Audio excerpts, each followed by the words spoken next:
As many of you know, I do a lot of material on the subject of obsessive compulsive battlegrounds and navigating through some of the trenches that come up in this area. One of the things that I notice in my work with people, in my interactions with them in this battleground, is there's a lot of confusion around the subject of denial, that they actually misplace the workings of denial and they label certain things in their life denial in the wrong way. In fact, when they start to move forward in new directions, they often feel like, oh my goodness, I'm in denial of that subject that I normally obsess over. And I want to help create clarity over where we are actually in denial, because the very nature of the battleground is twofold. Obsession, meaning there's a topic or an issue that creates disturbance within you. It could be anxiety, it could be guilt, a sense of conflict, confusion. So the problem with this is that this becomes a distractor.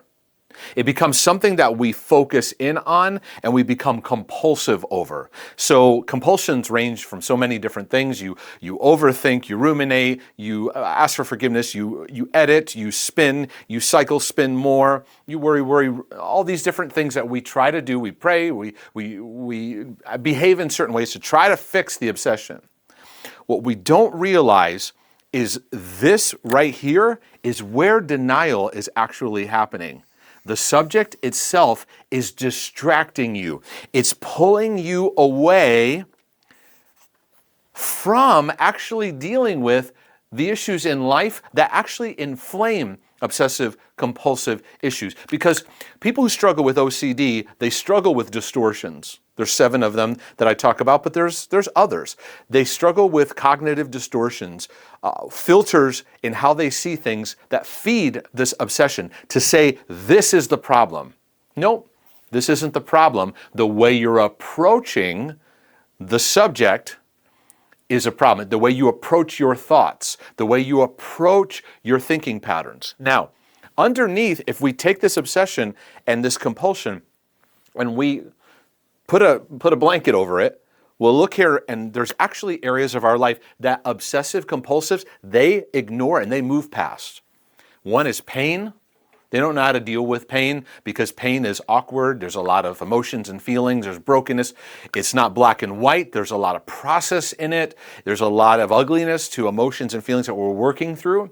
They respond to pain by ratcheting up their compulsive activity. So they feel like if I do the right thing and get this thing solved, then I will answer this and I will feel better. But nope, it sends them into a land of distraction. Their compulsive behavior feeds this distracting world. So the next thing they're not dealing with is they're not dealing with any emptiness in their life, because emptiness proliferates. It inflames obsessive compulsiveness because we feel low. We may feel depressed. We may be going through depression. Many OCDers don't even realize they're going through depression. And so it never gets dealt with because they're in their constant spin cycle. Then when they do go, you know what, I'm depressed, they take it back into their obsessive compulsive. You know what? They may have salvation OCD. I feel empty. I'm empty because I'm not saved. And I got to figure out, am I really saved, right? I'm empty because I have these bad thoughts. I'm empty because I'm in the wrong relationship. I'm empty because their interpreter is off. So it's constantly feeding a distracted direction. But yet they're in denial of these things. They're not dealing with these areas of their life. They think this is what needs to be dealt with. This is the focus. That's why I teach the problem is not the problem. So the distortions are constantly feeding this cycle. They're not dealing with their lack of nurture. They don't know how to receive comfort, nurture themselves. They try to receive nurture through obsessiveness and compulsiveness.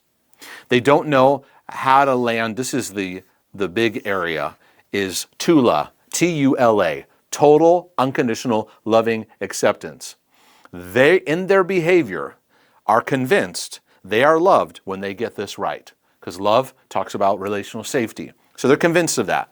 There's a constant pressure that they live under, and they have a struggle working through their emotions. They don't know how to navigate those painful, awkward, they don't know how to deal with weaknesses or struggle or even stuff that they've been through. I notice even in my life, I would move right past very obvious painful experiences, very obvious areas of brokenness. I'm talking people in my life who weren't necessarily mental, emotionally super aware. Even they would say, hey, Mark, you probably have some areas like this that maybe you need some time to work through.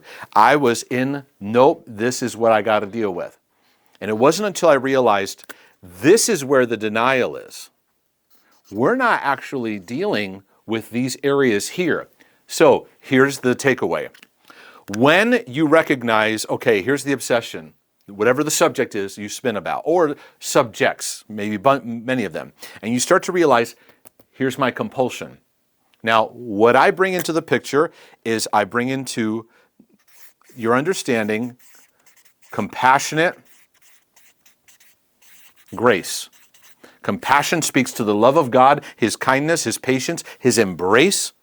Grace speaks of His empowering work, the journey you're on of relationship, the journey of learning. So I bring this into the picture because everything needs to be done in this. And there's a disconnect with obsessive compulsives. Now, we bring this into the picture. What we're going to do, in kindness and the love of God, love towards ourselves, we're going to starve the compulsion. So you have a spin out over something, you're not going to Google it. You have a spin out, you're not going to do the confession. You're not going to do that ritual or that thing that you do. You feel the fear, it rises up, you're not serving the compulsion. Because over time, you're going to learn to not be afraid of this issue anymore and be able to walk through it and see it in balanced perspective. Because obsessions do not allow us to see the subject in a balanced perspective. But the problem is, once you starve the compulsion, you walk now in a new direction. Let me make sure I have enough room on the screen. Yeah, I do. You're walking in a new direction now. You're starving this. You will have a withdrawal symptom. And the withdrawal symptom is going to appear like denial.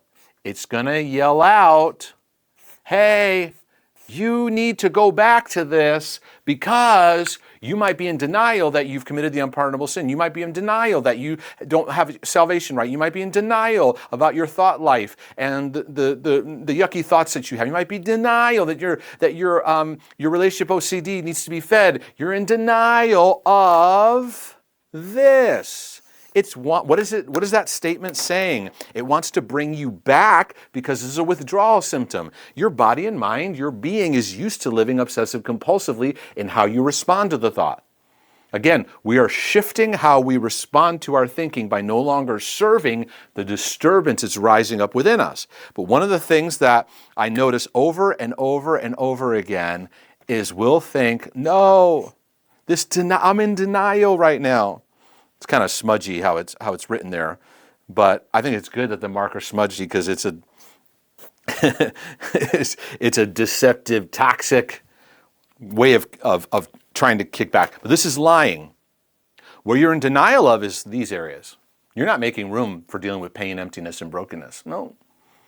You're not dealing with total unconditional loving acceptance because when this rises up, these things need to be worked through. I need to learn how to be loving, kind to myself, gracious, become a compassionate witness of grace. And it goes, no, you got to go over here. The grand distractor takes over. We starve the compulsion. No. I draw the line in the sand, and it lies to you and tells you you're in denial. So I'm here to tell you, let's keep walking into the new direction, walk through those kickbacks that happen, and take your steps into freedom.